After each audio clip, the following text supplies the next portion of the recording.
Hello everyone, welcome back to my mom kinda YouTube channel. आज हम discuss करने वाले हैं बेबी में डायपर रैश क्यों होता है और उसके लिए आप क्या क्या प्रिकॉशन ले सकते हो या फिर उसके लिए आप क्या क्या कर सकते हो।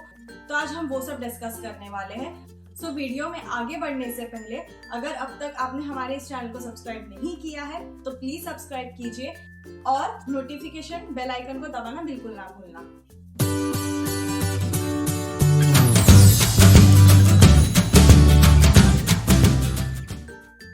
बारिश और ठंडी में बेबी यूजुअली बहुत ज्यादा सुसु करते हैं। सो उस वक्त अगर हम ज्यादा टाइम डायपर पहना के रखते हैं और बेबी ने ज्यादा बार सुसु कर लिया है वो डायपर में, तो उससे बेबी को डायपर रैश हो सकते हैं।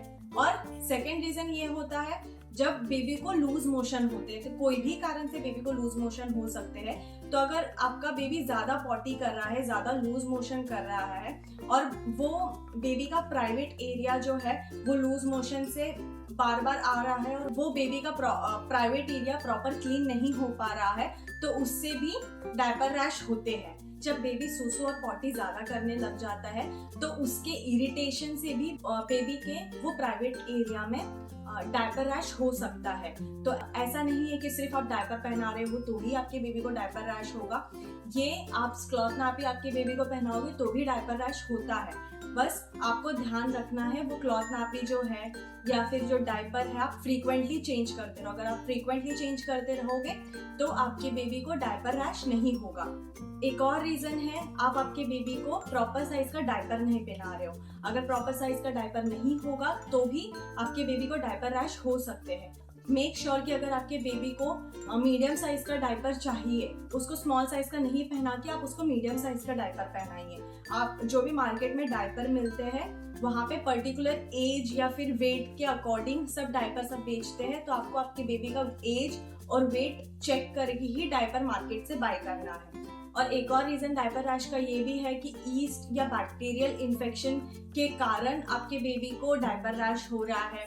ईस्ट और बैक्टीरियल इन्फेक्शन होने का मेन कारण है आपके बेबी का प्राइवेट एरिया जो है वो प्रॉपरली क्लीन नहीं हो रहा है, या फिर जो आप क्लॉथ नापी पहना रहे हो या फिर डायपर पहना रहे हो वो प्रॉपर नहीं है।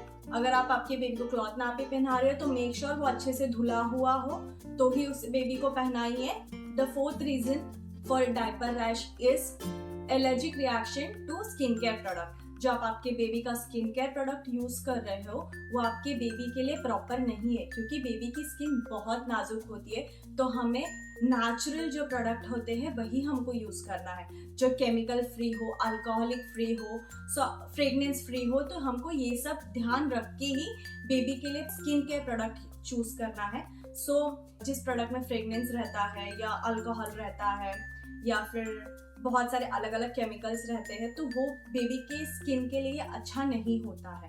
तो अगर जब हम नहलाते वक्त जो साबुन यूज कर रहे हैं या फिर शैम्पू यूज कर रहे हैं वो बेबी के बॉडी पे जब लगता है तो बेबी को इरिटेशन होती है वो साबुन और वो फ्रेगनेंस से जो प्रोडक्ट में केमिकल है। सो मेक श्योर कि जो भी आप प्रोडक्ट बाय कर रहे हो बेबी के लिए वो अच्छा हो और अच्छे क्वालिटी का आप बाय करो।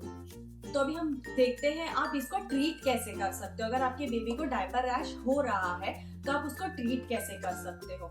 तो फर्स्ट, आप आपके बेबी को जो भी डायपर पहना रहे हो या क्लॉथ नैपी पहना रहे हो वो फ्रीक्वेंटली चेंज करें। क्लॉथ नैपी पहना रहे हो तो एवरी टाइम जैसे आपका बेबी सुसु पॉटी कर रहा है उसको चेंज कीजिए, उसको प्रॉपरली क्लीन कीजिए। मेरी बेबी ने 4 मंथ्स तक उसने क्लॉथ नैपी पहना है, तो जब भी वो सुसु या पॉटी करती थी तब मैंने उसका एवरी टाइम वो सुसु पॉटी कर रही है तो मैंने एवरी टाइम उसका क्लॉथ नैपी चेंज किया है। सो मेक श्योर कि आप आपके बेबी का भी क्लॉथ नैपी चेंज करते रहिए। और जब मैंने 4 मंथ के बाद जब मैंने मेरी बेबी को डायपर पहनाना स्टार्ट किया तो मैंने मेरी बेबी को एवरी 2 to 3 आवर्स में मैंने मेरी बेबी का डायपर बदली किया है। आपको अगर समझ में नहीं आ रहा है बेबी का डायपर कब चेंज करना है, सो यहाँ पे आप देख सकते हो ये येलो लाइन है। ये जो येलो लाइन है ये ब्लू में चेंज हो जाएगी। ये जब पूरा ब्लू हो जाएगा तब आपके बेबी का आप डायपर चेंज कर सकते हो।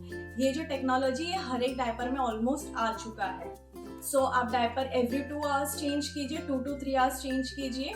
और क्लॉथ नैपी एवरी टाइम जब भी बेबी सुसु या पॉटी कर रहा है एवरी टाइम आप चेंज कीजिए और उसको प्रॉपरली धोकर फिर ही बेबी को आपको उसको पहनाना है। सेकंड, आपके बेबी को नेक्स्ट टाइम डायपर पहना रहे हो तब डायपर क्रीम आप मार्केट में अवेलेबल है, बट मेक श्योर डॉक्टर जो आपको रेकमेंड कर रहा है वही डायपर क्रीम आप लगाइए। मार्केट में नॉर्मली जो भी डायपर क्रीम मिल रहे हैं वो भी आपके बेबी के लिए अच्छा नहीं है। सो मेक श्योर आप आपके बेबी के डॉक्टर से पूछिए और वही डायपर क्रीम आपके बेबी के प्राइवेट एरिया पे लगाइए। मैंने मेरे बेबी को अभी तक एक बार भी डायपर क्रीम नहीं लगाया है। सो ऐसा जरूरी नहीं है कि you have to buy the diaper cream diaper rash से बचने के लिए। You don't need to buy that. उसके अलावा आप और भी जो घरेलू उपचार है वो कर सकते हो। मैं मेरी बेबी को यूजुअली जब भी डायपर चेंज करना है या फिर क्लॉथ नैपी चेंज करना है, प्योर कोकोनट ऑयल वो मैं मेरे घर में रखती ही हूँ। वो जब भी डायपर चेंज करना है तो मैं मेरी बेबी का जब डायपर फुल हो जाता है तब उसको निकाल देती हूँ प्रॉपरली। उसको लूक वार्म वाटर, जब जिसको हल्का गुनगुना पानी बोलते, उससे मैं मेरी बेबी का प्राइवेट एरिया क्लीन करती हूँ। थोड़ी देर उसको हवा जो रहता है अपने घर, उससे बेबी का जो वो प्राइवेट एरिया है उसको सूखने देती हूँ, उसको ब्रीथ करने देती हूँ। फिर मैं उसको जब नेक्स्ट टाइम जब डायपर पहनाना है या क्लॉथ नैपी पहनानी है तब कोकोनट ऑयल जो है वो बेबी के प्राइवेट एरिया पे लगा देना है और फिर आपको डायपर पहनाना है या फिर क्लॉथ नैपी पहनाना है। अगर आप क्लॉथ नैपी पहनाते हो, अभी मेरी जब बेबी थी वो एवरी 5 मिनट्स सूसू करती थी। So every time coconut oil लगाना आपको जरूरी नहीं है। एवरी 1-2 आवर्स के बाद आप कोकोनट ऑयल लगा सकते हो, क्योंकि जब भी वो आप ऑयल लगा रहे हो, जब भी बेबी सुसु कर रहा है तो वो जो सुसु है वो उसके जो ऑयल के ऊपर से आ जाता है, वो स्किन को टच नहीं होता है, वो स्किन पे रैश होने नहीं देता है। डायरेक्ट जब सुसु आपके बेबी के प्राइवेट पार्ट पे लगेगा तभी ही रैशेस होने के चांसेस है। सो मेक श्योर कि आप कोकोनट ऑयल लगाइए। वो हर घर में होता है तो आपको इजीली अवेलेबल भी हो जाएगा वो। मैं तो रेकमेंड करूंगी कोकोनट ऑयल ही यूज करो। मैंने मेरे डॉक्टर से बात की थी डायपर रैश अगर होगा तो मैं क्या करूं, तो डॉक्टर ने मुझे मना किया है जो भी मार्केट में प्रोडक्ट मिल रहे हैं वो यूज करने के लिए। उन्होंने मुझे कोकोनट ऑयल ही रेकमेंड किया था, तो मैं कोकोनट ऑयल ही लगा दी। और मेरी मॉम ने भी मुझे कोकोनट ऑयल ही रेकमेंड की थी। उन्होंने बोला था सिर्फ कोकोनट ऑयल यूज कर, बाकी कुछ यूज नहीं करना है। बाकी जो प्रोडक्ट है उसमें केमिकल होते हैं, फ्रेग्रेंस होते हैं, अल्कोहल होते हैं, वो बेबी के लिए अच्छा नहीं है। सो जो प्योरली अवेलेबल है वही आपके बेबी के लिए यूज कीजिए। द फोर्थ पॉइंट इज, जैसे कि मैंने अभी आपको बताया है, बेबी का जब भी आप डायपर निकाल रहे हो मेक श्योर वो बेबी का जो आप प्राइवेट पार्ट है उसको प्रॉपरली वाइप से क्लीन कीजिए। या फिर आप वाइप्स यूज नहीं करना चाहते, क्योंकि बहुत से लोग वाइप्स अफोर्ड नहीं कर पाते हैं। जरूरी नहीं है कि आपको यूज करना है वाइप, क्योंकि उसमें भी केमिकल्स रहते हैं, फ्रेग्रेंस होते हैं, तो वाइप्स यूज नहीं करना चाहिए यूजुअली। मैं भी वाइप्स जितना हो सके उतना नहीं यूज करती हूँ। मैं ट्राई करती हूँ जो घर का जो हमारा उपचार है वही यूज करें। सो मैं यूजुअली, मेरी बेबी जब छोटी थी तब मैं गर्म पानी का एक बाउल ले लेती थी।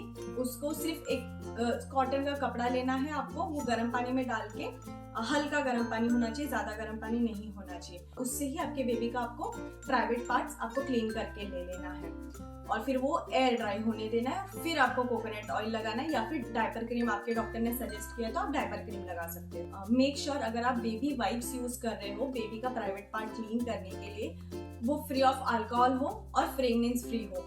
ये चीज का आपको ख्याल रखना है। और अब जब भी आप आपके बेबी को नहलाते हो या फिर उसका प्राइवेट पार्ट क्लीन कर रहे हो, उसको सिर्फ पानी से क्लीन करना है। आपको कोई साबुन यूज नहीं करना है, कोई शैम्पू यूज नहीं करना है वो प्राइवेट पार्ट क्लीन करने के लिए। ये चीज का आपको ख्याल रखना है। और आप आपके बेबी के लिए राइट साइज का डायपर यूज कीजिए। आपके बेबी का जो डायपर साइज है या आपके बेबी का वेट के अकॉर्डिंग जो डायपर साइज है वही आपको यूज करना है। उससे छोटा या फिर बड़ा जो डायपर आता है वो यूज नहीं करना है। सबसे बड़ी बात ये आपको ध्यान रखनी ही है। आप अगर क्लॉथ नैपी पहना रहे हो या फिर डायपर पहना रहे हो, ये बहुत इंपॉर्टेंट है आपके बेबी के लिए, जिससे डायपर रैश के चांसेस ऑलमोस्ट 0 हो जाते हैं। मेक श्योर आपके बेबी को ऐसे ही छोड़ दीजिए, without any diaper, without any nappy.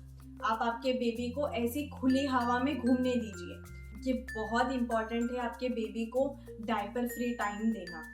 आपके बेबी को अराउंड 1 से 2 घंटा आप पूरे दिन में डायपर फ्री टाइम दीजिए।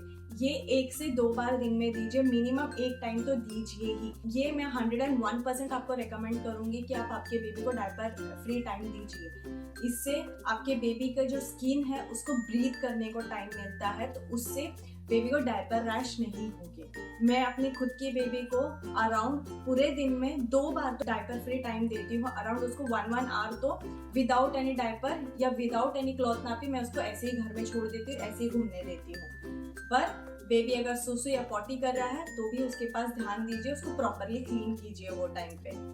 डायपर फ्री टाइम में आपके बेबी के स्किन को ब्रीथ करने को टाइम मिलता है, तो वो स्किन को ब्रीथ करने का जो टाइम है वो बहुत प्रेशियस है, वो बहुत इंपॉर्टेंट है आपके बेबी के लिए। तो उससे आप आपके बेबी को डायपर रैश से बचा सकते हो।